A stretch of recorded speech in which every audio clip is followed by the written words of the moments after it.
Dina kitab-kitab terutama di tafsir Jalalain ya.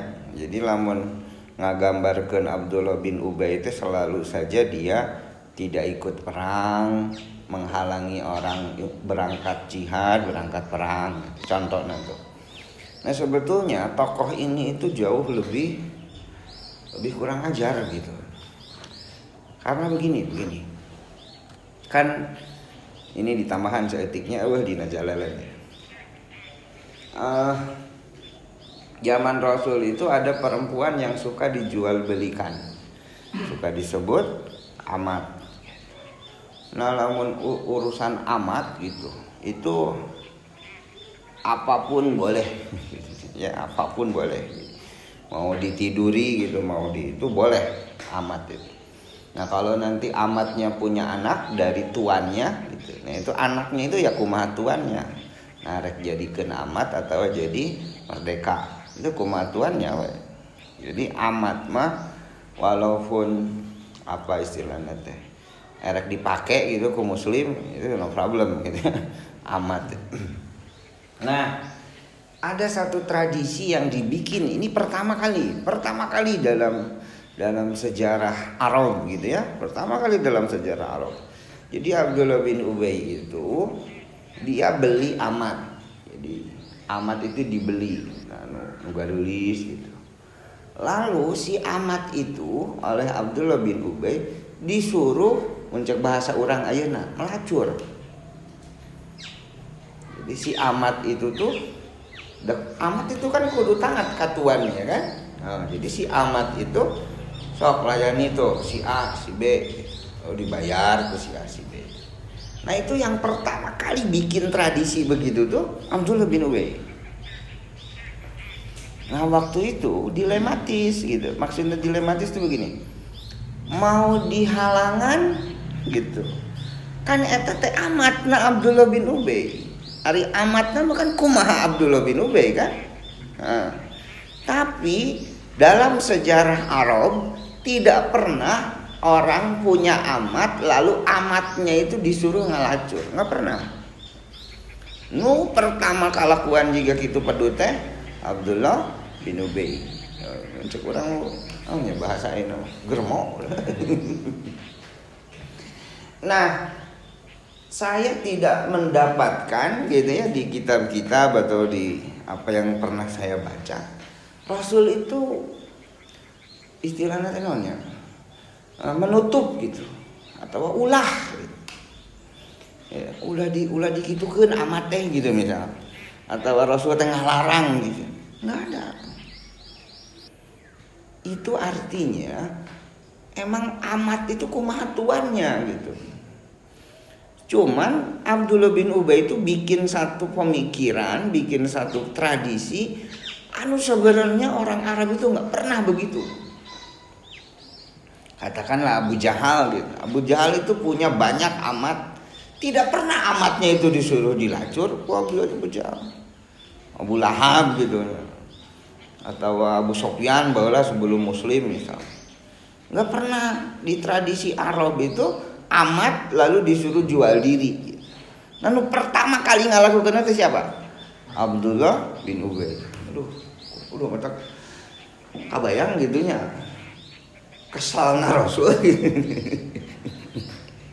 kabayang gitu mentegegna Rasulullah ke Abdullah bin Ubay gitu. Tapi emang amat mah kumaha tuannya. Jadi Rasul tidak punya hak untuk melarang gitu walaupun sebetulnya itu kan kurang ajar itu. Jadi tah ngalacur gitu. Makanya di dekat Madinah itu di kitab-kitab sejarah itu ada tenda-tenda. Lalu tenda-tenda itu dipasang bendera. Nah, lamun di aya bendera itu berarti aya eusina. Aya tenda remang-remang kabayang. Ada itu tuh. Dan itu adalah tenda-tenda milik Abdullah bin Ubay. Nah, jadi kamu ditanya siapa germo pertama kali dalam sejarah Islam? Nah, jawabannya adalah Abdullah bin Ubay. Jadi Abdullah bin Ubay itu bukan sekedar bungun jihad atau ngalarang batur jihad, enggak. menurut saya tuh jauh lebih kurang ajar gitu. Jauh lebih kurang ajar karena ya begitulah Abdullah bin Ubay. Kan lamun dina Jalalain mah kebanyakannya itu masalah perang gitu nya. Sebetulnya jauh lebih kurang ajar daripada itu. Makanya ketika Abdullah bin Ubay wafat gitu, haramun alaikum bisalah ilaih. Haram pada kalian itu nyolatkeun eta jelema. Itu Rasul.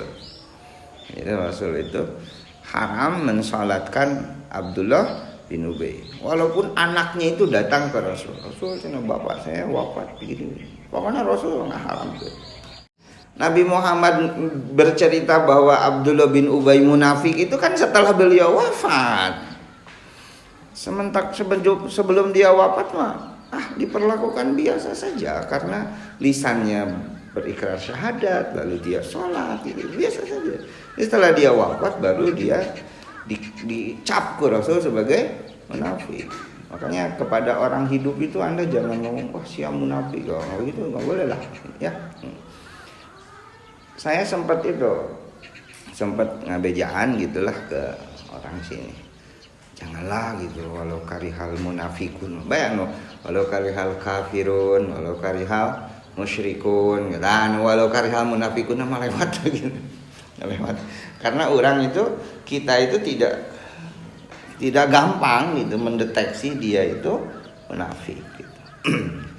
Makanya si eta mah kafir, si eta wah kayaknya itu bukan perilaku baik ya. Si eta munafik gitu, komo berat gitu ya. Dan munafik mah kan dina hati ya. Ini kan urusan hati mah lain urusan urang atuh, urusan hati mah urusan Allah. Makanya jangan make walau karihal munafikun. Cukup walau karihal kafirun, walau karihal musyrikun gitu nya, walau karihal. Nah, udah dah, jangan diterusin, dah. Takbiran ini soalnya gitu nya. Tingsalnya teteh pertama nyiptain takbir gitunya. Duka ada apa kurang tahu. Kayaknya bukan hadis. Yakin itu pasti bukan hadis. Tapi dari muslimah pengen naheuna cenah apa. Nya diingetan gitu ulang mudag geunahkeun unggul gitu nya. Sebab sekali lagi mendeteksi dia munafik itu bukan pekerjaan mudah. Kan ya serahkan ke Allah nanti gitu mah susah lah kita itu. Nah itu tentang Abdullah bin Ubay. Jadi Abdullah bin Ubay itu bukan sekedar melarang perang, tapi jauh lebih itunya jauh. Bahkan banyak lagi kekurang ajaran beliau itu banyak sekali. Salah satunya jeung Hakam Ibnu Ash. Nah, saya pernah cerita kan Hakam Ibnu Ash kan. Hakam Ibnu Ash itu suka atau mencintai Aisyah binti Abi Bakar. Jadi, suka ke Siti Aisyah. Lalu Aisyah itu dinikah oleh Rasulullah sallallahu alaihi wasallam. Nah, kan dia itu suka ke Aisyah. Lalu dinikah oleh Rasul. Hakam Ibnu Ash itu kalakuannya sok ngintip. Mun Rasul jeung Siti Aisyah itu sok ngintip gitu. Ya mun ayeuna nu cengos siga kitu nya dina sejarah Rasul ge. Ucil ngarondah goreng ngintip gitu nya. Itu Hakam Ibnu Ash. Satu kali ke Pergo, dua kali ke Pergo, tiga kali nah enggak ada ampun. Diusir ku Rasul di Madinah. Nah, anu ngalindunginya itu waktu itu ya ketika para sahabat rame gitu malah ngalindungi teh Abdullah bin Ubay. Bahkan ketika Hakam Ibnu Ash berangkat gitu dibekelan ke Abdullah bin karunya dibekelan gitu. Nah, sesama munafik mah begitu benar. Nah nanti ketika Rasul wafat gitunya Hakam Ibnu Ash di Yaman tuh diam menjadi tuzar di pedagang. Datang lagi zaman Abu Bakar ditolak. Datang lagi zaman Umar ditolak ke Umar itu. Nah ketika zaman Utsman ya karena keponakan keluarganya diterima Hakam bin Ash itu.